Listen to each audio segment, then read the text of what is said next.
మన ప్రభు రక్షకుడైన యేసుక్రీస్తు వారి నామములో స్తుతులు స్తోత్రాలు చెల్లిస్తూ చేరువచ్చిన సహోదరి సహోదరులకు హృదయపూర్వక శుభాభివందనములండి.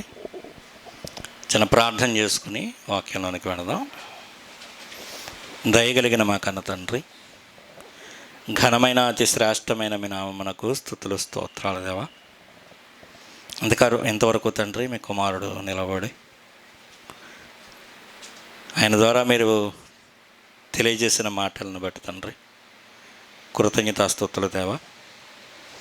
మరిన్ని సంగతులను తండ్రి మేము ధ్యానిస్తుండగా మీ కృపను అనుగ్రహించండి దేవా. మీ మాటలు మా జీవితాలకు ఎంత అవసరమో, అవి జుంటి తేనె ధారల కన్నా మధురమైనవి దేవా. మీ కృపను అనుగ్రహించి తండ్రి, నిలబడిన నా యందు ఏమీ లేదు కానీ తండ్రి, మీ చిత్తమని మేము గ్రహించుకునడానికి తండ్రి మా నోట మీ మాటలు ఉంచమని, మీ యొక్క పరిశుద్ధాత్మ సహాయాన్ని మెండుగా దయచేసి మీరు మహిమ పొందమని మీ ప్రియకుమారుడు మా రక్షకుడు ప్రభువునైన యేసుక్రీస్తు వారి అతి ప్రశస్తమైన నామంలో ప్రార్థన మనవులు అడిగి వేడుకుంటున్నాను పరమ తండ్రి, ఆమెన్.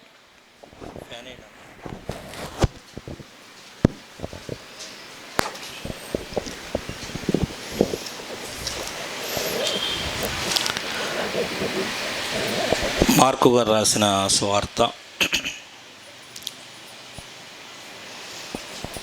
11వ అధ్యాయము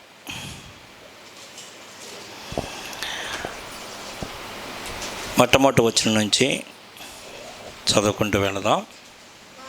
వారు యెరూషలేమునకు సమీపించి ఒలీవల కొండ దగ్గరనున్న బేతానియాను గ్రామములకు వచ్చినప్పుడు ఆయన తన శిష్యుల్లో ఇద్దరిని చూచి, మీ ఎదుటనున్న గ్రామమునకు వెళ్ళుడి, అందులో మీరు ప్రవేశింపగానే కట్టబడి ఉన్న ఒక గాడిద పిల్ల కనబడును, దాని మీద ఏ మనుష్యుడును ఎప్పుడునూ కూర్చుండలేదు, దానిని విప్పి తోలుకుని రండి. ఎవడైనను మీరెందుకు ఇలాగు చేయుచున్నారని మిమ్మును అడిగిన ఎడల అది ప్రభువునకు కావలసి ఉన్నదని చెప్పుడి. తక్షణమే అతడు దానినిక్కడికి తోలి పంపునని చెప్పి వారిని పంపెను. వారు వెళ్ళగా వీధిలో ఇంటి బయట తలవాకిట కట్టబడి ఉన్న గాడిద పిల్ల ఒకటి వారికి కనబడెను. దానిని విప్పుచుండగా అక్కడ నిలిచి ఉన్న వారిలో కొందరు, మీరేమి చేయుచున్నారు, గాడిద పిల్లను ఎందుకు విప్పుచున్నారని వారిని అడిగిరి.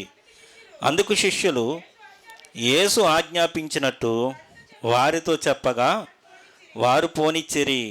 వారు ఆ గాడిద పిల్లను యేసునద్దకు తోలుకుని వచ్చి తమ బట్టలు దానిపై వేయగా ఆయన దాని మీద కూర్చుండెను. అనేకులు తమ బట్టలను దారి పొడుగున పరిచిరి. కొందరు తాము పొలములలో నరికిన కొమ్మలను పరిచిరి. మరియు ముందు వెళ్ళుచుండిన వారును వెనుక వచ్చుచుండిన వారును, జయము, ప్రభువు పేరట వచ్చువాడు స్తుతింపబడునుగాక, వచ్చుచున్న మన తండ్రి అయిన దావీదు రాజ్యము స్తుతింపబడునుగాక, సర్వోన్నతమైన స్థలములలో జయము అని కేకలు వేయుచుండిరి. ఒక గాడిద పిల్ల మీద ఎక్కి రావాలని ప్రభువు తలంపు కలిగి ఒక ఇద్దరు శిష్యులను పిలిచి తనని తోలుకు రమ్మన్నట్లుగా సందర్భాన్ని మనం చూస్తున్నాం.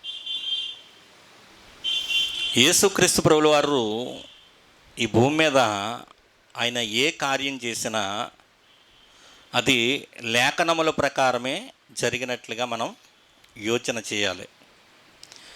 ఏ ఒక్కటి కూడా ఆయన ఆలోచన ప్రకారం కానీ ఆయన ఉద్దేశం ప్రకారం కానీ చేసినవి కాదు. ప్రతిదీ కూడా ఆయన పుట్టినది మొదలుకొని మరణానికి, ఆ శిలువ మరణానికి వెళ్ళే వరకు కూడా, ఆఖరి రక్తపు బొట్టు కార్చే వరకు కూడా పరలోకపు తండ్రి ఆయనను గూర్చి రాయించిన లేఖనములను నెరవేర్చుటకే ఆయన ఈ భూమి మీద జీవించడం జరిగింది. ప్రియమైన వాళ్ళారా, మన రాజు ఎంత గొప్పవాడు, ఇశ్రాయేలీయుల్ని ఏలడానికి వచ్చిన రాజు, లేక ఈ భూలోకాన్ని ఏలడానికి వచ్చిన రాజు ఎంత గొప్ప రాజు అని మనం ఆలోచన చేస్తే, ఆయనను మించిన వాడు ఎవడు ఈ లోకంలో లేడు. ఒక 10,000 మందిని పెడితే, మన ప్రభువుని నిలబెడితే, ఆయన ముందు ఈ 10,000 మంది కూడా వ్యర్థులుగానే కనిపిస్తారు. ప్రియమైన వాళ్ళారా, ఆయన ఎలాంటి వాడట? 10,000 మందిలో నా రాజు అందమైన వాడు అంటున్నాడు. అంటే బాహ్యంగానూ అందంగా ఉన్నవాడే ఆయన, అలాగే అంతరంగములో కూడా అంటే ఏ పాపము లేనివాడు అని మనం ఆలోచన చేయొచ్చు ఆయన ముందు. అంటే ఒక 10,000 మంది గొప్ప గొప్ప పురుషుల్ని కానివ్వండి, గొప్ప గొప్ప వ్యక్తుల్ని కానివ్వండి, లేక ఈ లోకంలో ఈ ఏలుబడి చేసిన రాజుల్ని కానివ్వండి, ఎవరినైనా ఒక 10,000 మందిని మీరు తీసుకొస్తే వారందరిలో ఉత్తమోత్తముడుగా నిలిచేవాడు యేసుక్రీస్తు ప్రభువు వారని చెప్పక తప్పదు. అందుకనే మతోన్మాదులకి గందరగోళం ఏర్పడుతోంది. వారి హృదయాలలో అలజడి, భయం. ఎందుకంటే యేసుక్రీస్తు ప్రభువు వారు ఈ లోకంలోనికి వచ్చింది మొదలుకొని ఆయన ప్రాణం పెట్టేంత వరకు కూడా లేఖనముల ప్రకారమే ఆయన వెళ్ళాడు. అంత గొప్పటి రాజు గాడిద పిల్ల మీద ఎందుకు వచ్చాడు అని మనం ఆలోచన చేస్తే, ఇదేంటి ఇలాగా చేశాడు మన ప్రభువు అని ఆలోచన మనం కలిగి ఉంటాం మనుషులుగా. కానీ అది లేఖనముల ప్రకారమే జరిగిందని మనకి అర్థమవుతుంది. ప్రియమైన వాళ్ళరా, జకర్యా గ్రంథము, ఇశ్రాయేలీయులకు తెలుసు ఈ మాటలన్నీ కూడా దేవుడు ముందుగా వారికి తెలియజేశాడు ప్రవక్తల ద్వారా. జకర్యా గ్రంథము 9వ అధ్యాయము 9వ వచనం, సియోను నివాసులారా బహుగా సంతోషించుడి, యెరూషలేము నివాసులారా ఉల్లాసముగా ఉండుడి. నీ రాజు నీతిపరుడును రక్షణ గలవాడును దీనుడునై గాడిదను గాడిద పిల్లను ఎక్కి నీ యొద్దకు వచ్చుచున్నాడు. ఎంత క్లియర్ కట్గా ఉందండి ఇది. ముందుగా ఇన్ఫర్మేషన్ ఇచ్చాడా వారికి? యూదులైన వారికి, ఇశ్రాయేలీయులకి ముందుగా ఇన్ఫర్మేషన్ ఉందా? ఉంది. లేఖనాలు ఉన్నాయి వారి దగ్గర. ఈ రోజున క్రైస్తవులుగా దేవుడు మనకిచ్చిన పత్రికలను, సంఘము ఎప్పటి నుంచి ఏర్పడింది, దేవుడు ఎప్పుడు మనతో సంఘంతో ఎలా మాట్లాడాడు అనే ఆలోచన లేకుండా క్రైస్తవులు కూడా ఈ రోజున వాక్యాన్ని వక్రీకరించుకునేటట్లుగా ఉన్నారు. దేవుడు అన్యజనులతో ఎవరితో మాట్లాడాలనుకున్నాడు? అన్యజనులకు అపోస్తులుడుగా ఎవరున్నారు ఈ రోజున అంటే అపోస్తులుడైన పౌలు గారు. అన్యజనులకు అపోస్తులుడు ఎవరు? పౌలు గారు. ప్రతి అపోస్తులుడు అన్యజనులకు అపోస్తులుడు కాదు, కానీ అన్యజనులకు అపోస్తులుడుగా నన్ను ఎన్నుకున్నాడు అంటాడు. గలతీయులకు రాసిన పత్రికలో చెబుతాడు. ఇశ్రాయేలీయులకు పేతురుని ఎలాగైతే అపోస్తులుడుగా ఎన్నుకున్నాడో దేవుడు, అన్యజనులకు బోధ చేయడానికి, దేవుని మాటలు తెలియజేయడానికి, దేవుని సంకల్పాన్ని తెలియజేయడానికి ఎవరిని ఉద్దేశించాడట? ఎవరిని నియమించాడు? అపోస్తులుడైన పౌలు గారిని నియమించాడు. అపోస్తులుడు అంటే అర్థం ఏమిటి? పంపబడినవాడు అని. అంటే మన దగ్గరికి పంపబడినవాడు. దేనికోసం పంపించాడు ఆయన దేవుడు అంటే దేవుని యొక్క సంకల్పాన్ని తెలియజేయడానికి, దేవుని యొక్క ఉద్దేశాన్ని, దేవుని యొక్క జ్ఞానాన్ని, అపోస్తలుడైన పౌలు గారు పత్రికల ద్వారా సంఘానికి తెలియజేయాలని, మరి ముఖ్యంగా అన్యజనులైన వారికి తెలియజేయాలని. ఆ రోజున గ్రంథం లేదా వీరి దగ్గర?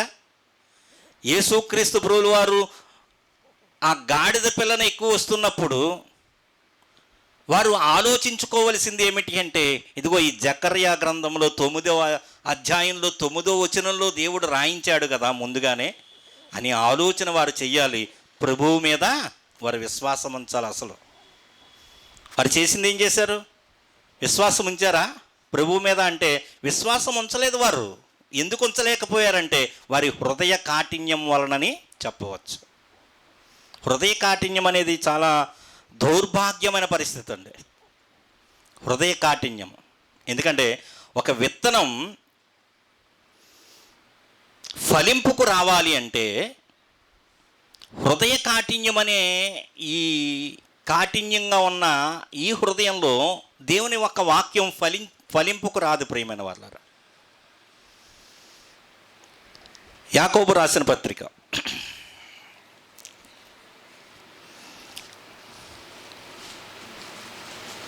యాకోబు గారు రాసిన పత్రికలో మాట ఉండదు, చూడండి. వాక్యం ఎవరిలో ఫలిస్తుంది అనేది దేవుడు చెబుతున్నాడు.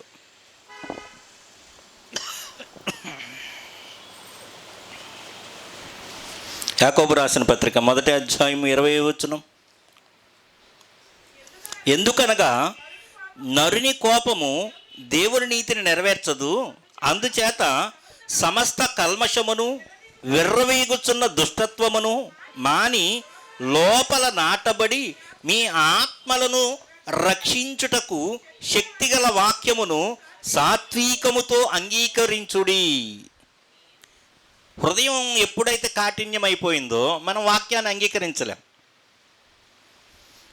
ఎప్పుడైతే సాత్వికంగా ఉందో మన హృదయం, అప్పుడు దేవుని ఒక వాక్యాన్ని అంగీకరించడానికి అవకాశం ఉంటుంది. ప్రియమైన వాళ్ళు, యేసుక్రీస్తు ప్రభువుల వారు వారి మధ్యకు రావడం లేఖనాల ప్రకారమే. ఆ గాడిద పిల్లను మీద ఎక్కి రావడానికి గల మూలం ఏమిటి అంటే లేఖనముల ప్రకారమే యేసుక్రీస్తు ఈ లోకంలో ప్రవేశించడం కానీ చెప్తాడు. ప్రియమైన వాళ్ళు, ఎందుకు గాడిద పిల్ల మీదే రావాలి? ఒక గుర్రం మీద రావచ్చు కదా, చాలా టీవీగా ఒక దర్పంగా ఉంటుంది కదా అనే ఆలోచన మనుషులుగా మనకు ఉండొచ్చు. గుర్రం దేనికి సూచన అంటే రాజులు చరిత్రను మనం చదువుతున్నప్పుడు అర్థమవుతుంది. ప్రియమైన వాళ్ళారా, ఒక రాజు గుర్రం మీద వస్తున్నాడు అంటే అతను సమాధానంగా రావడం లేదు, నీ మీద యుద్ధం చేయడానికి వస్తున్నాడని అర్థం చేసుకోవచ్చు. సొలొమోను కూడా, దావీదు గారు సొలొమోను పట్టాభిషేకం చేసేటప్పుడు ఆ సిచ్యువేషన్ మనం చూస్తే గనక 1 రాజుల గ్రంథము 33వ అధ్యాయము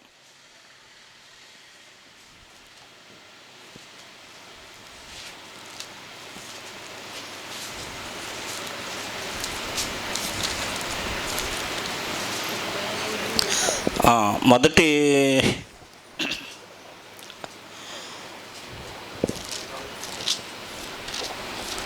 ఎన్నో అధ్యాయమన్నా ఒకసారి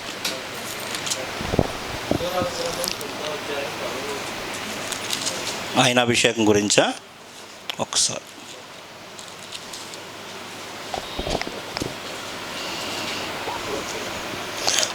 మొదటి అధ్యాయమ్మా, సారీ, రాజుల మొదటి గ్రంథము 1వ అధ్యాయము 33వ వచనం. అంతటా రాజు, మీరు మీ ఏలినవాడనైనా నా సేవకులను పిలుచుకుని పోయి నా కుమారుడైన సొలొమోనును నా కంచరగాడిద మీద ఎక్కించి గీహోనునకు తీసుకుని పోయి యాజకుడైన సాదోకును ప్రవక్త అయిన నాతానును అక్కడ ఇశ్రాయేలీల మీద రాజుగా అతనిని పట్టాభిషేకము చేసిన తర్వాత మీరు బాకానాదము చేసి రాజైన సొలొమోను చిరంజీవి యగును గాక అని ప్రకటన చేయవలెను. గాడిద మీద ఎక్కించమంటున్నాడు. అంటే సొలొమోను జీవితంలో అసలు యుద్ధాలు చేసినట్లుగానే మనం చరిత్రలో రాయించలేదు దేవుడు. ఎందుకంటే ఈయన చాలా నెమ్మదినిచ్చాడు దేవుడు, ప్రియమైన వాళ్ళరా. అందుకని ఈయన పట్టాభిషేకంలో ఈయన అభిషేకించి దేవుడు రాజుగా నియమించినప్పుడు దేని మీద తీసుకురమ్మంటున్నాడు?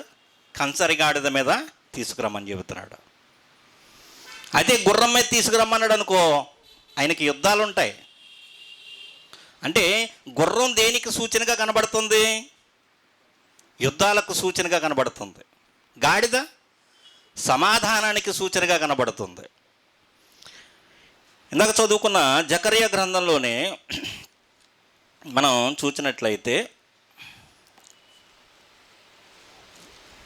10వ వచనం కూడా చూద్దాం. 9వ అధ్యాయం 9వ వచనం చూసాం కదా ఇందాక. చూడండి ఒకసారి.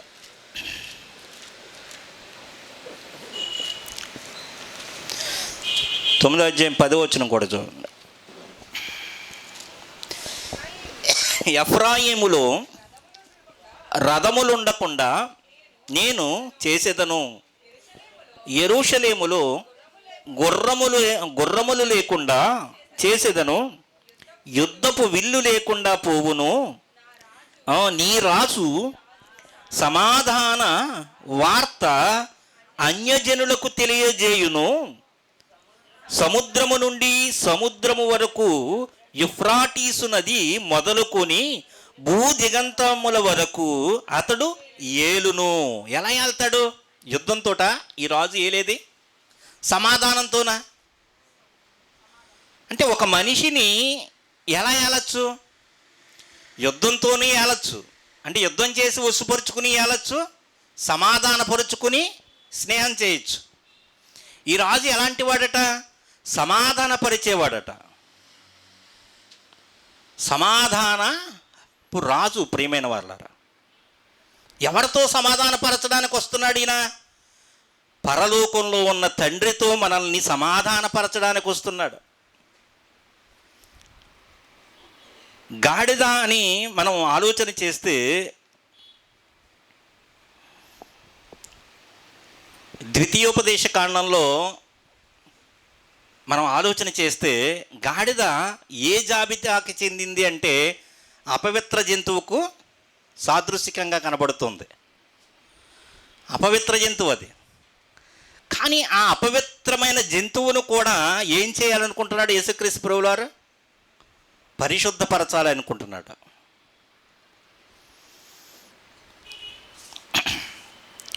ఎఫెసీయులకు రాసిన పత్రిక. అంటే ఈ రాజు ఎవరిని సమాధానపరచడానికి వచ్చాడు అంటే తండ్రి అయిన దేవునితో పాపములతో అపరాధములతో మరణించిన మనల్ని ఆయన సిలువలో కార్చిన అమూల్యమైన రక్తముతో శుద్ధీకరించి తండ్రి అయిన దేవునితో మనల్ని నీతిమంతులుగా కనపరచడానికి ఈ లోకానికి వచ్చిన రాజు, ప్రియమైన వాళ్ళు. ఎఫెసీయులకు రాసిన పత్రిక, అక్కడ గాడిదని చూస్తే మనం అది అపవిత్రమైనదిగా కనబడుతుంది. యేసుక్రీస్తులోనికి రాకముందు మన జీవితాలు ఎలా ఉన్నాయని చేస్తే ఎఫెసీయులకు రాసిన పత్రిక 2వ అధ్యాయం మొట్టమొదటి వచనం చూడండి. మీ అపరాధముల చేతను పాపముల చేతను మీరు చచ్చిన వారై ఉండగా ఆయన మిమ్మును క్రీస్తుతో కూడా బ్రతికించెను. ఎవరు బ్రతికించారు? పరలోకపు తండ్రి మనల్ని బ్రతికించాడట. ఎలా బ్రతికించాడు? యేసుక్రీస్తుతో బ్రతికించాడు. ఆయన కలువరి సిలువలో కార్చిన అమూల్యమైన రక్తముతో నీ హృదయాన్ని కడిగి నిన్ను బాగుపరిచాడు, నిన్ను పరిశుద్ధపరిచాడు. అది పరిస్థితి, మన పరిస్థితి. కట్టబడిన ఒక గాడిద పిల్ల పరిస్థితి ఎలాగైతే ఉందో, కట్టబడిన గాడిద అంటే మనం కూడా ఒకని చేతిలో ఉన్నవారం, మనం అపవాది చేతిలో ఉన్నవారం, మనం అందరం అపవాది చేత పీడింపబడుతున్న వారము. ఇంకా చదవండి, కిందకి అర్థమవుతుంది. మీరు వాటిని చేయుచు వాయుమండల సంబంధమైన అధిపతిని, అనగా అవిధేయులైన వారిని ఇప్పుడు ప్రేరేపించుచున్న శక్తిని, అధిపతిని, శక్తికి అధిపతిని, ప్రేరేపించు శక్తికి అధిపతట అనుసరించి ఈ ప్రపంచ ధర్మము చొప్పున మునుపు నడుచుకుంటిరి. అంటే మనం కూడా ఎలా నడుచుకున్నాం? ఈ ప్రపంచంలో అనేక హృదయాలు ప్రేరేపిస్తున్న అపవాది చేతిలో మనమందరము బందీలుగా ఉన్నాం. ఎలా ఉన్నామంటే పాపముల చేత, అపరాధముల చేత మరణించిన స్థితిలో ఉన్నాం. ఒక గాడిద పిల్ల ఎలాగైతే కట్టబడి ఉందో బంధకము చేత, దానిని విప్పి తీసుకురండి, నేను ఏమంటున్నాడు, ఉపయోగించుకుంటాను అని చెబుతున్నాడు. మనం కూడా యేసుక్రీస్తు ప్రభువు వారికి రానకముందు అపవాది చేతులు బంధింపబడిన వారిగా ఉన్నాము. ఎలా ఉన్నాము అని మనం ఆలోచన చేస్తే మార్కు సువార్త 5వ అధ్యాయము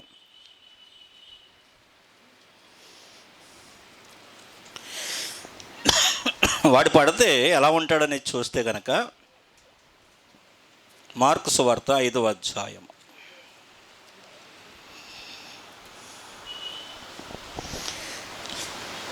మొట్టమొదటి వచనం చూద్దాం. వారా సముద్రమునకు అద్దరనున్న గెరాసేనుల దేశమునకు వచ్చిరి. అంటే యేసుక్రీస్తు ప్రభువు వారు గెరాసేనుల దేశానికి వచ్చేసరికి పరిస్థితి అక్కడ చెబుతున్న మాటలు మనం ఆలోచన చేస్తే చూడండి.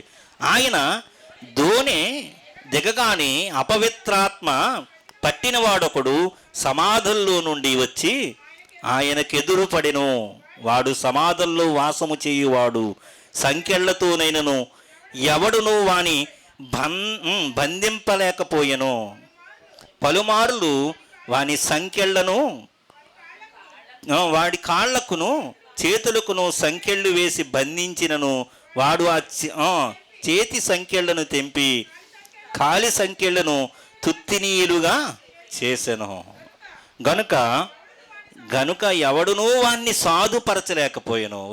ఒక దేవుడిలో లేని వాడి పరిస్థితి ఎలా ఉంది అంటే లోకంలో వస్త్రహీనుడిగా కనబడుతున్నాడు. అలా వారిని చూసి వాడేం చేస్తాడట, అపవాది సంతోషిస్తూ ఉంటాడు. ప్రియమైన వాళ్ళారా, ఈ రోజున యేసుక్రీస్తు మాకు అవసరం లేదనే ప్రజలు చాలామంది ఆలోచన ఏమిటి అంటే, మాకు దేవుడు ఎవరో తెలుసు అని ఆలోచన చేస్తున్నారు. కానీ వాళ్ళని పట్టి పీడిస్తున్నవాడు ప్రియమైన వాళ్ళ అంత తేలిగ్గా వాళ్ళని విడిచిపెట్టడు. అపోస్తుల కార్యముల గ్రంథం 10వ అధ్యాయంలో ఒక మాట చూద్దాం. ప్రియమైన వాళ్ళ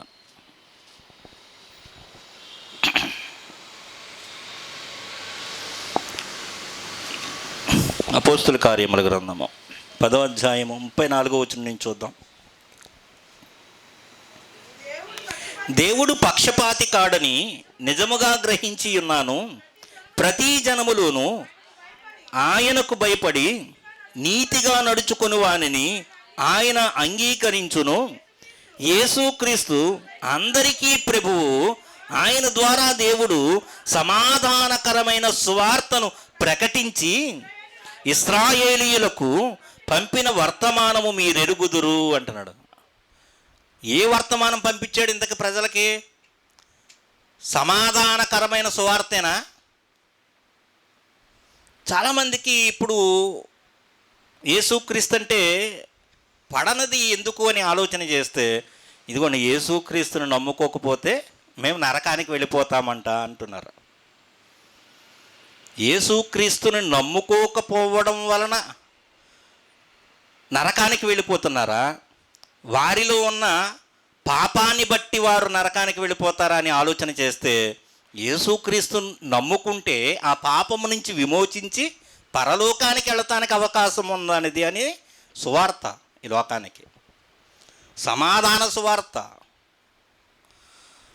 సువార్త అంటే వారి మధ్యకి మనం వెళ్ళి, మీరు నరకానికి వెళ్ళిపోతారు అని బోధ కంటే యేసుక్రీస్తును మీరు నమ్ముకుంటే పరలోకానికి వెళతారు అనేది సమాధానాన్ని చేకూర్చాలి మనం. ఇక్కడ పేతురు గారు ఈ మాటలు అన్యజనుల యొద్దకు వచ్చినప్పుడు దేవుడు బయలుపరిచిన విషయాన్ని బట్టి అప్పటి వరకు దేవుడు అన్యాయస్తుడేమో అనుకున్నాడు. కానీ ఆ కార్యం జరిగినప్పుడు అన్యజనులకు కూడా సువార్తను ప్రకటించినప్పుడు వారి మీదకు కూడా పరిశుద్ధాత్ముడు వచ్చినప్పుడు చెబుతున్న మాటలు ప్రియమైన వాళ్ళారా, ఏమంటున్నాడు? దేవుడు పక్షపాతి కాడు అనుకుంటున్నాడు. అందుకే అప్పటి వరకు ఏమనుకున్నాడు? మా పక్షపాతి అనుకున్నాడు పేతురు గారు. అంటే ఇశ్రాయేలీయుడు కదా, యూదుడు కదా, దేవుడు మా దేవుడే అనుకున్నాడు అప్పటి వరకు, ప్రభువు మా ప్రభువే అనుకున్నాడు. కానీ ఒక నిజం తెలిసింది, అన్యజనులకు సువార్తను తెలియజేయడానికి ఎప్పుడైతే పేతురు గారి వద్దకు వర్తమానం పంపబడిందో, ఆయన వచ్చి ఆ వర్తమానం ఆ వారితో దేవుని మాటలు పంచుకుంటున్నాడో, ఆ కార్యాలు జరుగుతున్నప్పుడు అంటే దేవుడు అన్యజనులైన వారిని కూడా ప్రేమిస్తున్నాడు అన్నమాట. సమాధాన సువార్తను వారికి ప్రకటించమని తెలియజేస్తున్నాడు అన్నమాట అని అప్పుడు అర్థమైందన్నమాట. అప్పుడు మాట్లాడుతున్న మాటలు ప్రియమైన వాళ్ళారా, దేవుడు సమాధానకరమైన సువార్తను ప్రకటించి ఇశ్రాయేలీయులకు పంపిన వర్తమానము మీరు ఎరుగుదురు అని చెప్తూ, ప్రియమైన వాళ్ళారా ఒక్క మాట చూద్దాం, చూడండి కిందకు చూద్దాం, 38వ వచనం చూడండి. అదేదనగా దేవుడు నజరేయుడైన యేసును పరిశుద్ధాత్మతోనూ శక్తితోనూ అభిషేకించెను నదే దేవుడు ఆయనకు తోడై ఉండెను గనుక ఆయన మేలు చేయుచు అపవాది చేత పీడింపబడిన వారందరినీ స్వస్థపరుచుచు. అంటే లోకంలో ఉన్న వారందరూ ఎలా ఉన్నారు? ఇప్పుడు అపవాది చేత పీడింపబడుతున్నారు. ఇప్పుడు మనం వారికి చేసే మేలేంటి? మీరు ఒక దుష్టిని చేతిలో ఉన్నారు, అపవాది చేతిలో ఉన్నారు, పీడింపబడుతున్నారు, మీరు ఎలా జీవించాలో మీకు తెలియదు, అసలు ఈ లోకానికి ఎందుకు వచ్చారో తెలియదు, మరణిస్తే ఏమైపోతారో తెలియదు. యేసుక్రీస్తుని రక్షకుడిగా అంగీకరిస్తే మీ జీవితం ఎందుకో, మీ జీవితం విలువేమిటో తెలుస్తుంది అని సువార్త ద్వారా మనం ప్రకటిస్తున్నాం. యేసుక్రీస్తుని నమ్ముకోవడం వలన ఒక పాపాత్ముడికి కలిగే ప్రయోజనం ఏమిటో, పరిశుద్ధుడిగా చేయబడతాడని మనం ప్రకటిస్తుంటే వారు అసూయ కలిగి ద్వేషం కలిగి హృదయంలో యేసుక్రీస్తు స్వార్థను ఆటంకంగా చేస్తూ ఉన్నారు. ఇక్కడ చెబుతున్నాడు చూడండి, అపవాది చేత పీడింపబడిన వారందరినీ స్వస్థపరచుచు సంచరించుచుండెను. అపవాది చేత పీడింపబడుతున్న వారిని దేవుడు ఏం చేయాలనుకుంటున్నాడు? యేసుక్రీస్తు ద్వారా రక్షించాలని చూస్తున్నాడు. ప్రియమైన వాళ్ళరా, చదవబడిన వాక్యంలోనికి రావద్దాం. చూడండి, టైం అయిపోతుంది. మార్కు సువార్త 11వ అధ్యాయము.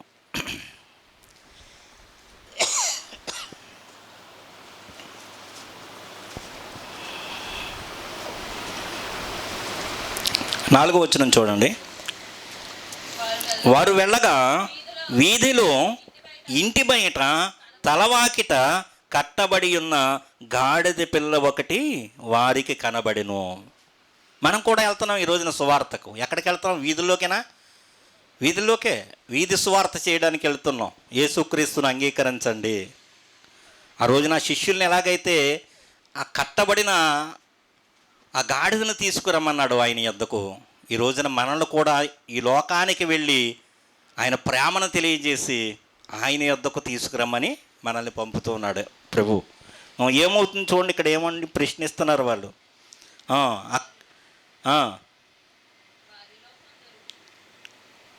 అక్కడ నిలిచి ఉన్న వారిలో కొందరు, మీరేమి చేయుచున్నారు? గాడిద పిల్లను ఎందుకు విప్పుచున్నారని వారిని అడిగిరి. ఈ రోజున మనకి వస్తున్నాయి ప్రశ్నలు. మనం ఎందుకు వెళుతున్నాం? మనకి కుటుంబాలు ఉన్నాయి. సువార్తకు వెళ్ళే సమయంలో మనం పని చేసుకుంటే మనకి ధనం అనేది రాదా? మన సమయాన్ని పక్కన పెట్టి ప్రభువు పనిగా, ప్రభువు అప్పగించిన పనిగా ఈ లోకంలోనికి వెళ్ళి పాపాత్ములను యేసుక్రీస్తు యొద్దకు తీసుకురావాలని, సువార్త ప్రకటించాలని కట్టబడిన గాడిదను ఎలాగైతే ఆ శిష్యులు విడిపించుకుని వచ్చారో ఈ రోజున మనం అపవాది కట్ల చేత బంధింపబడిన వారిని సువార్త ద్వారా విడుదల చేయాలని మనం వారి వాకిళ్ల యొద్దకు వెళుతుంటే, వారి వీధుల్లోనికి వెళుతుంటే ఇదే ప్రశ్న, ఎందుకు ఇప్పుతున్నారని వాళ్ళు ఎలాగైతే అడిగారో, ఎందుకు అసలు మా ఊరు రావాల్సిన పని ఏంటి మీకు? ఎందుకు మీరు సువార్తను ప్రకటించాలి అని వారు ముందు మాట్లాడుతున్నారు. ప్రియమైన వాళ్ళారా, చూడండి. అందుకు శిష్యులు యేసు ఆజ్ఞాపించినట్టు వారితో చెప్పగా వారు పోనిచ్చిరి. వారు ఆ గాడిద పిల్లను యేసునొద్దకు తోలుకుని వచ్చి తమ బట్టలు దానిపైన వేయగా ఆయన దాని మీద కూర్చుండెను. ఆయన ఉపయోగించుకుంటున్నాడు. లోకంలో నీ పరిస్థితి నా పరిస్థితి కూడా యేసుక్రీస్తు దగ్గరికి రాకమునుపు ఎలాంటిది అంటే, ఇదిగో పాపములతో అపరాధములతో మరణించిన స్థితిలో ఉన్నాం. దేవుణ్ణి చేరుకోవాలని అనేక మార్గాలు కలిగి ఉన్న మానవులు యేసుక్రీస్తే మార్గమని తెలియని వారిగా మనం ఉన్నాము. అదే ఎఫెసీయులకు రాసిన పత్రికలో ఇందాక చదువుకున్న మాటల దగ్గరికి వెళదాం, చూద్దాం రండి ఒకసారి. చాలామంది యేసుక్రీస్తులోకి వచ్చిన తర్వాత కూడా వారి నీతి మీద లేక వారి నీతి మీద ఆనుకుని జీవించాలని ప్రయత్నం చేస్తూ ఉన్నారు.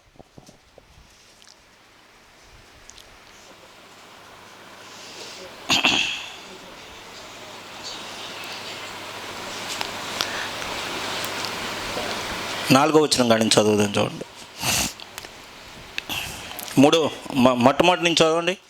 మీ అపరాధముల చేతను పాపముల చేతను మీరు చచ్చిన వారయ్యుండగా ఆయన మిమ్మును క్రీస్తుతో కూడా బ్రతికించెను.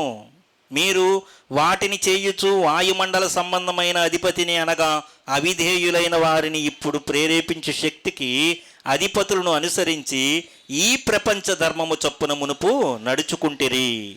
వారితో కలిసి మనమందరమును శరీరము యొక్కయు మనస్సు యొక్కయు కోరికలను నెరవేర్చుకొనుచు మన శరీరాలను అనుసరించి మునుపు ప్రవర్తించుచు కడమవారి వలె స్వభావ సిద్ధముగా దైవోగ్రతకు పాత్రులమై ఉంటిమి. ఎప్పుడు పాత్రులమై ఉంటాం? దేవుని ఉగ్రతకు ఎప్పుడు పాత్రులమై ఉన్నాం? పాపములతో అపరాధములతో మరణించిన స్థితిలో ఉండగా. ఇప్పుడు క్రీస్తు రక్తంలో కడగబడిన మనం ఏమవుతున్నామో? దేవునికి ఇష్టలుగా ఉన్నాము, దేవునికి ప్రియులుగా ఉన్నాము. చూడండి, అయినను దేవుడు కరుణా సంపన్నుడై ఉండి మనము మన అపరాధముల చేత చచ్చిన వారమై ఉన్నప్పుడు సైతము మన ఎడల చూపిన తన మహా ప్రేమ చేత మనలను క్రీస్తుతో కూడా బ్రతికించెను. కృపచేత మీరు రక్షింపబడి ఉన్నారు. క్రీస్తు యేసునందు ఆయన మనకు చేసిన ఉపకారము ద్వారా అత్యధికమైన తన కృపామహదైశ్వర్యమును రాబోవు యుగముల్లో కనుపరుచు నిమిత్తము అంటున్నాడు.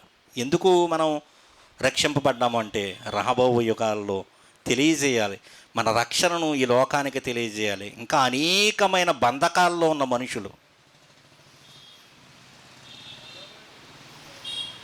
విడిపించడానికి యేసుక్రీస్తు ప్రభువు వారు నిన్ను నన్ను ముందుగా బంధకాల్లో ఉన్న మనల్ని విడిపించాడు. ఎందుకంటే అనేక ఆత్మలను మనం రక్షిస్తామని, యేసుక్రీస్తు ప్రభువుల వారికి నడిపిస్తామని. ప్రియమైన వాళ్ళారా,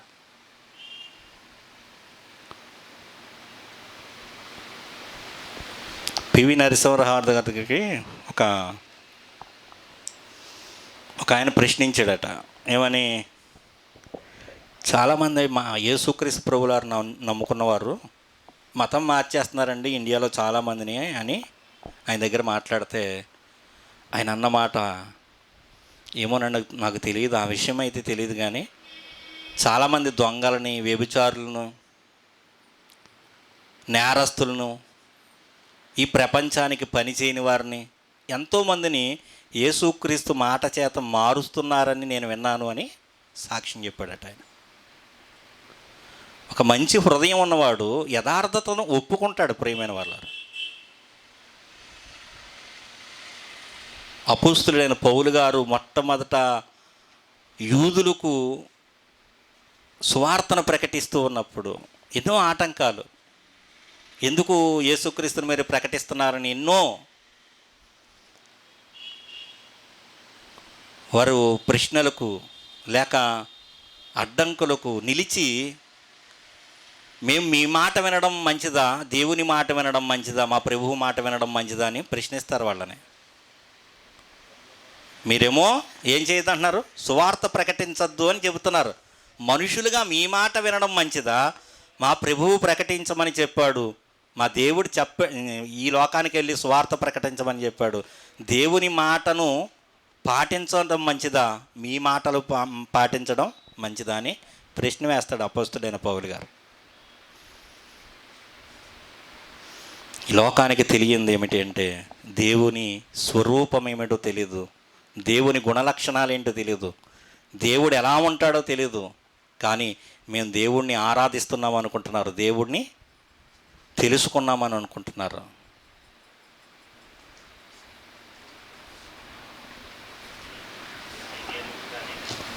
దేవుళ్ళలోనికి రాకముందు మన పరిస్థితి ఏమని చెబుతున్నాడు?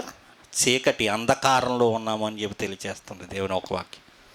అంటే యేసుక్రీస్తులోనికి రాని వారు అందరూ కూడా ఎక్కడున్నారు? చీకటిలో ఉన్నారు, అంటే పాపంలో ఉన్నారు. ఆ పాపపు బంధకాలను విడిపించడానికి, రక్షణ అనే వస్త్రాన్ని మనకివ్వడానికి యేసుక్రీస్తు ప్రభువుల వారు కలువరి శిలువలో నీ కొరకు నా కొరకు ప్రాణత్యాగం చేశాడు.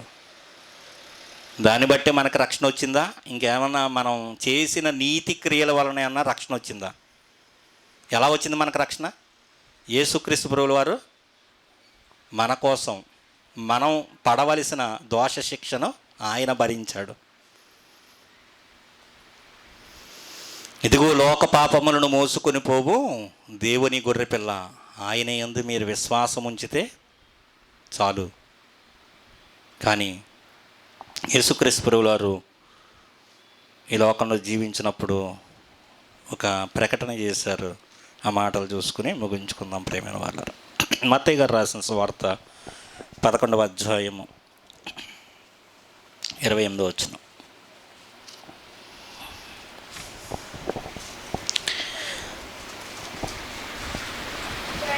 ప్రయాసపడి భారము మోసుకొనుచున్న సమస్త జనులారా నా యొద్దకు రండి, నేను మీకు విశ్రాంతి కలగజేతును. నేను సాత్వికుడను, దీన మనస్సు గలవాడను గనుక మీ మీద నా కాడి ఎత్తుకొని నా యొద్ద నేర్చుకునుడి, అప్పుడు మీ ప్రాణములకు విశ్రాంతి దొరుకును. ఏలయనగా నా కాడి సులువుగాను నా భారము తేలికగాను ఉన్నవి. గాడిదతో చెబితే ఏమంటది మాట? గాడిద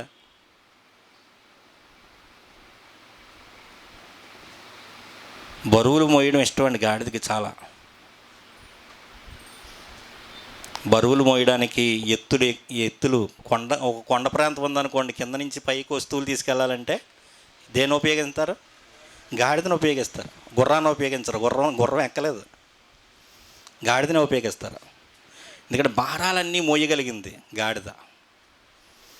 ఈ రోజున యేసుక్రీస్తు దగ్గరికి వచ్చినా సరే మనం ఏం చేస్తున్నామంటే ఇంకా మన భారాలు, నాకు ఇంకా ఏదో కొదువు ఉంది, ఐహిక విచారాలు, ఏదైతే ప్రభుత్వం అన్నాడో అవి వాటిని మనం నెత్తి మీద పెట్టుకుని తిరుగుతూ ఉంటాం. ఏదైతే సులువుగా చేసుకోమన్నాడో నీ భారాలన్నింటినీ ఎవరి మీద వేయమన్నాడు? ప్రభువు మీద వేయమన్నాడు. వేస్తే ఏమంటున్నాడు? వాటిని నేను చూసుకుంటాను, నేను మోస్తాను అంటున్నాడు. నా భారం తేలిక, నన్ను మోయండి అంటున్నాడు. ఆయన భారం ఏంటి? సువార్త కాడి. అది చాలా తేలికైంది. కానీ ఈ రోజున సువార్థికులే దాన్ని ఏం చేశారు? భారంగా చేసేసారు. ప్రియమైన వాళ్ళు కఠినమైన పదాలు ఉపయోగించరాని మాటలు ఉచ్చరించి ఈ లోకంలో యేసుక్రీస్తుని శత్రువుగా చేసేస్తున్నారు. నిన్ను హేతువడుగు ప్రతివానికి ఎలాగ సమాధానం చెప్పాలన్నాడు దేవుడు? సాత్వికముతో సమాధానం చెప్పాలి. సాత్వికంతో చెబితే వినడు, అంటే వినకపోతే వెళ్ళిపోతాడు, అతనికే నష్టం. యేసుక్రీస్తు ప్రభువుల వారి దగ్గరికి వచ్చి నేను పరలోకం వెళ్ళాలంటే ఏం చేయాలంటే ఒకే ఒక కండిషన్ చెప్పాడు. ఏం చెప్పాడు? నీకున్నదంతా అమ్మేసి నన్ను వెంబడించు అన్నాడు. కష్టంగా అనిపించింది. ఏం చేశాడు? అతను వెళ్ళిపోతున్నాడు. ముందు ఏం చేశాడు? ప్రభు అతన్ని ప్రేమించి చెప్పాడు. చెప్పినప్పుడు అతను మదన పడుతూ వ్యసన పడుతూ వెళ్ళిపోతున్నప్పుడు ఏమన్నా ఆపాడా? ఇదేంట్రా నిత్యజీవం నేను నన్ను వద్దని వెళ్ళిపోతున్నావని అతనేనా బతిమాలాడా? బ్రతిమాలక్కలేదు ప్రేమైన వాళ్ళని. ఎందుకంటే సువార్త చాలా సులువైంది, భారంగా చేసేసారు ఈ రోజున. దేవుని మాటలు చాలా ప్రేమగలవి, వాటిని ఎలా చేసేసారంటే విషంగా మార్చేశారు.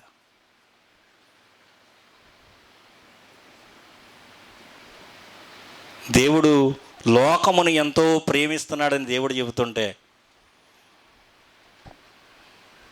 దేవుడు మిమ్మల్ని ద్వేషిస్తున్నాడు, మీరు నరకానికి వెళ్ళిపోతారు.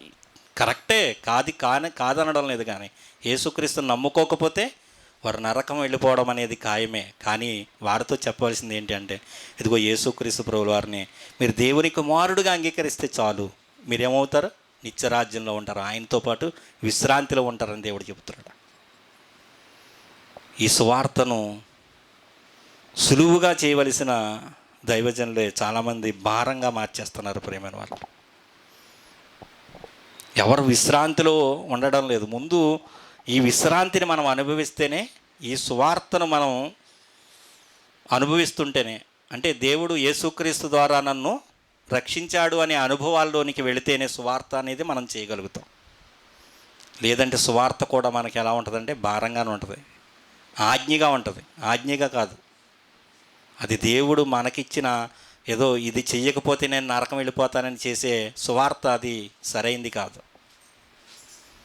దేవుడు నన్ను నరకం నుండి కాపాడాడు, పరలోకానికి వారసుడిగా చేశాడు. ఎందుకంటే ఆయన కృప చొప్పున, ఆయన ప్రేమ చొప్పున. ఇది అర్థమైతే మనకి ఈ ప్రేమను, ఈ కృపను లోకానికి తెలియజేస్తాం ప్రేమైన వాళ్ళు. ప్రతి ఒక్కరిని దేవుడు వాడుకోవడానికి సిద్ధంగా ఉన్నాడు. మనమందరము ఆయన విశ్వసించినప్పుడు, మన భారాలన్నీ ఆయన మీద వేసినప్పుడు, ఆయన సువార్త భారాన్ని మనం మొయ్యగలుగుతాం. ఒక లగేజ్ ఉండగా ఒక బియ్యం బస్తా మోస్తున్నాను అనుకోండి, నేను ఇంకో బియ్యం బస్తా తెచ్చిపెట్టాడు అనుకోండి, ఎవరైనా ఏమవుతుంది? అప్పుడు మెళ్ళ ఏమవుతాయి? ఇరిగిపోతాయండి మెళ్ళ. మన భారాలన్నిటినీ ప్రభువు మీద మోపినప్పుడే మన సువార్త భారం అనేది భారంగా కాకుండా సులువుగా చేయగలుగుతాం.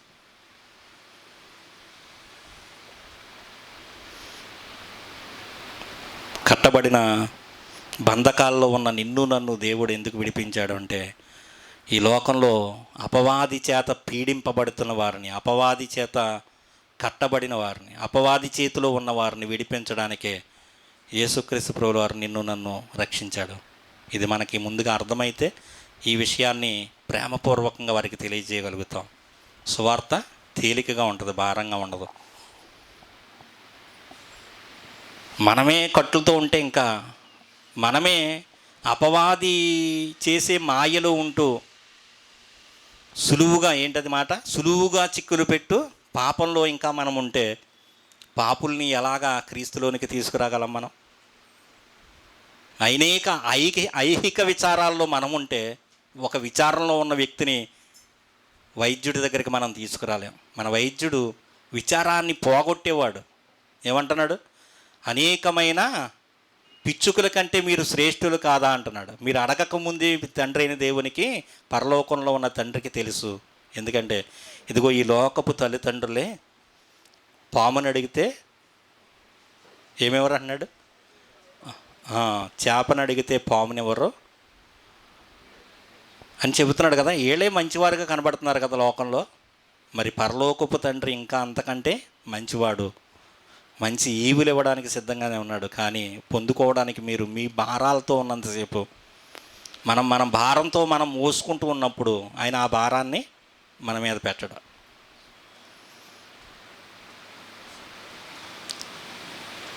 సీన్ అన్నయ్య అపార్థం చేసుకున్న పర్లేదు, కానీ నాకు మొన్నటి వరకు ఎక్కడున్నాడు ఆయన? సీన్ గారు దుబాయ్లో ఉన్నాడు. ఎవరు బందీలో ఉన్నాడు అప్పుడు? అంటే యేసుక్రీస్తుకు బందీగా ఉన్నాను అనుకున్నాడు. కానీ మొన్నటి వరకు ఎవరికి బందీగా ఉన్నాడంటే, నిజం చెప్పాలంటే అపవాద బంధకాల్లోనే ఉన్నాడు ఆయన. యేసుక్రీస్తు ఒకటే మాట చెబుతాడు, ఏంటి? ఉంటే దేవునికైనా దాసుడిగా ఉండు, లేకపోతే సిరికైనా దాసుడిగా ఉండు. ఇద్దరికే దాసుడిగా ఉన్నాడు మొన్నటి వరకు ఆయన. ఎప్పుడు దేవుడు వాక్యం చెప్తాను కూడా ఛాన్స్ ఇవ్వలేదు ఆయనకి. ఇప్పుడు అక్కడికి వెళ్ళడానికి వీల్లేదు కనుక ఇప్పుడు ఏం చేస్తున్నాడంటే సంఘంలో నిలబడి వాకింగ్ చెబుతున్నాడు. అవకాశం ఉంటే ఇక్కడ ఉండడు, ఆయన మళ్ళీ దుబాయ్ వెళ్ళిపోతాడు. అవకాశం ఉంటే మళ్ళీ దానికి దాసోహం చేయడానికే వెళ్ళిపోతాడు. కానీ ఇక్కడ ఉండి సువార్త చెయ్యాలి, నేను అనేకులను రక్షించాలి, ఈ వాక్యం నేను ఇంకో గంట చెప్పాలి అనే ఆలోచన ఉండదు. ఆయనంటే ఆయన కాదు, మనకున్న బలహీనతలు మనకుంటాయి. అంటే నేను చెప్పేది ఏంటంటే, ప్రభువు ఏమంటున్నాడంటే, మీకున్న భారాలన్నీ నా మీద వేయండి అంటుంటే, ప్రభువా మొత్తం అందరి భారం నువ్వు మొయ్యాలంటే కష్టం కదా, నా భారం మీద నేను మోసుకుంటాను, తమ్ముడు భారం మీద తమ్ముడు మోసుకుంటాడు, అందరి భారాలు ఒక ఆలోచించేయండి. ఇలాగ మనం మనుషులుగా ఎవరి భారం వాళ్ళు మోసుకోవడం సులువా, మన భారాలన్నీ ప్రభువు మీద వేస్తే సులువా? అలాగే మనుషులుగా మనం ఏం చేస్తామంటే ఆలోచన, అసలు యేసుక్రీస్తు ప్రభువుల వారు ఈ భారాలన్నీ మోయాలంటే కష్టం అయిపోద్ది, ఎవరి భారం వాళ్ళు మోసుకుందాం అనే ఆలోచనలో ఉన్నాం మనం. మన భారాల నుంచి విడిపించడానికి, అపవాది చేతిలో నుంచి విడిపించడానికి యేసుక్రీస్తు ప్రభువుల వారు లోకానికి వచ్చాడు. ఆయన త్యాగం అర్థమైంది, ఆయన కృప అర్థమైంది. అయితే అపవాదికి దాసోహం చేయడం మనం కొందరిలో ఇంకా మానుకోవడం లేదు, దేవునికి చోటు ఇవ్వడానికి ఒప్పుకోవడం లేదు. ఏది ఆరాధనకి రావలసిన వారు సమయానికి రాలేకపోతున్నారంటే దేని చేత పీడింపబడుతున్నారు? ఇంకా ధనం చేత. ఏమవుతుందో. ఓ అవివేకి, ఈరోజు రాత్రికే నీ ప్రాణాన్ని నేను అడిగితే ఏం చేస్తావు? ఏం సంపాదిస్తావు? మనం సంపాదించేది ఎంత అండి? మనం సంపాదించేది గట్టిగా సంపాదిస్తే. కానీ యేసుక్రీస్తు ప్రభువుల వారు దేవుడు ఒక మాట చెబుతున్నాడు. ఏమంటున్నాడంటే, ఒకడు లోకమంతయు సంపాదించుకున్నా ఏమి ప్రయోజనం అంటున్నాడు. అంటే ప్రపంచాన్ని అంతటినీ సంపాదించుకున్న ప్రయోజనం లేదని దేవుడు చెబుతుంటే, ఎంతో కొంత సంపాదించుకోవడానికి ప్రభువు సన్నిధిని విడిచిపెడుతున్నాం. ఎంత దౌర్భాగ్యమైన స్థితితో ఆలోచించేయండి. దేవుడు మనకిచ్చిన ధన్యత ఎంత విలువైందో. ఈ రోజున ఈ సన్నిధిలో మనం ఉన్నామంటే ప్రభువు మనల్ని వాడుకోవడానికి ఇష్టపడుతున్నాడు.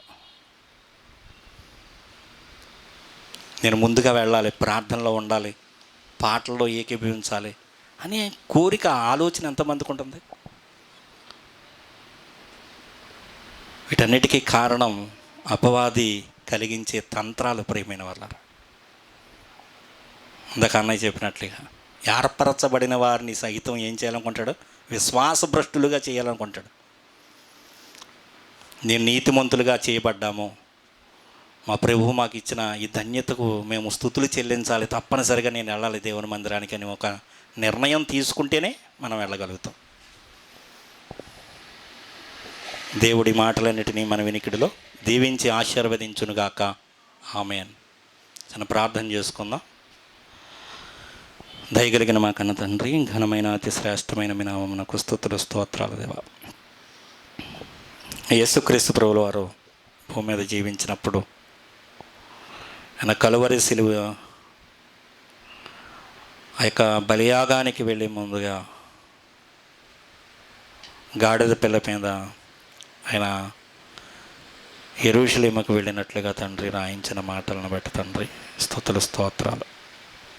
ఆయన సమాధాన రాజుగా ఈ లోకానికి వచ్చాడని, సమాధాన సువార్తను ప్రకటించడానికి వచ్చాడని రాయించిన మాటలను బట్టి ఆనాడు మీ ఇశ్రాయేలు ప్రజలైన వారు ఆయనని గ్రహించలేదు. ఈ రోజున లోకంలో అపవాది చేత పీడింపబడుతున్న వారు ఆయన గ్రహించుకొనడం లేదు. అంతేకాదు, క్రీస్తుకు దాసులమని మేము అనుకుంటున్నాము కానీ, క్రైస్తవులుగా చెప్పుకుంటున్నాము కానీ, దానికి తగినట్లుగా మేము జీవించడం లేదేమో అని ఎవరికి వారిగా పరీక్ష చేసుకోవడానికి తండ్రి కృప చూపించండి అయ్యా. కేవలము మీ ఉచితమైన కృప చొప్పునే యేసుక్రీస్తు ప్రభువుల వారు కలువరి సిలువలో కార్చిన అమూల్యమైన రక్తమును బట్టి తండ్రి మమ్మల్ని ప్రోక్షించి పరిశుద్ధపరిచారని తెలియచేస్తున్న మాటలను బట్టి తండ్రి కృతజ్ఞతాస్తుతులు దేవా. ఈ రోజున ఆచారంగా ఎంతోమంది ఇదిగో సమాధుల పండగలని దేవా, 40 రోజులు శ్రమ దినాలని పండుగలుగా జరుపుకుంటూ ఉన్నారు. కానీ సమాజం ఆయన ఎందుకు ఈ లోకానికి వచ్చారో ఆయన మరణించి మాకు ఏమి ఇచ్చారో గుర్తెరగక ప్రతి ఆదివారము జరిగే క్రీస్తు పునరుద్ధాన దినముగా మాకు అనుగ్రహించే ప్రతి ఆదివారము మాకు పండగేనని తెలియచేస్తున్న మాటలను బట్టి తండ్రి కృతజ్ఞతాస్తుతులు తండ్రి. ఆచారాల్లోనికి మూఢభక్తిలోనికి మేము వెళ్లకుండా జ్ఞానులుగా ఈ లోకంలో క్రీస్తును ప్రకటించేవారుగా క్రీస్తు సువార్తను ఇదిగో లోకంలోనికి వెళ్ళి క్రీస్తు మన పాపముల నిమిత్తం మరణించాడు, సమాధి చేయబడి 3వ దినాన తిరిగి లేచాడు, ఆయన ఎవరైతే విశ్వసిస్తారో వారందరూ దేవునితో సమాధాన పడతారని ఆ సమాధాన సువార్తని లోకానికి ప్రకటించడానికి మరింత జ్ఞానమును, వివేకాన్ని, సుబుద్ధిని మాకు దయచేసి మీరే మహిమ పొందమని మీ ప్రియకుమారుడు మా రక్షకుడు ప్రభువునైన యేసుక్రీస్తు వారి ప్రశస్తమైన నామంలో ప్రార్థనా మనవులు అడిగి వేడుకొనుచున్నాను పరమ తండ్రి. ఆమెన్. అందరికీ వందనాలు.